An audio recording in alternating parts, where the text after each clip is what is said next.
Right. So what about nutritional yeast that all vegans like are obsessed with?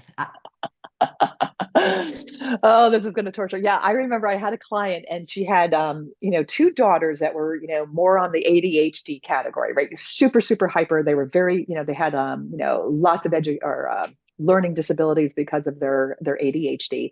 And so I'm guiding her and kind of, putting her on the diet, and her daughters were just responding beautifully. I mean, just beautifully.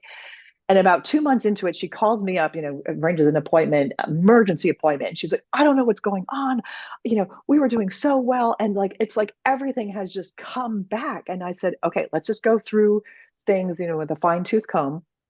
And she was sprinkling nutritional yeast and putting it in her oatmeal and putting it in her, porridge and putting it, so she was adding nutritional yeast to all these things because it tasted good. Um, and she thought there was some sort of like nutritional benefit to it. Her kids literally were going back to the ADHD symptoms. And when I said remove all nutritional yeast, it seems like that's the major culprit there.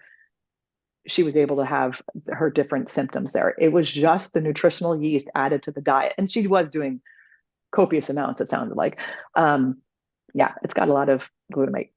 Is that why vegans are obsessed with it? Because I know Yeah, it's it tastes like cheese, and the reason, what tastes like cheese, it's like glutamate.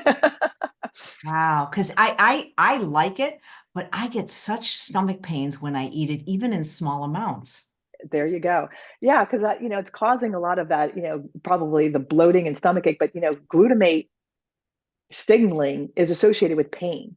So that's interesting. So it's activating your glutamate receptors and that pain receptors.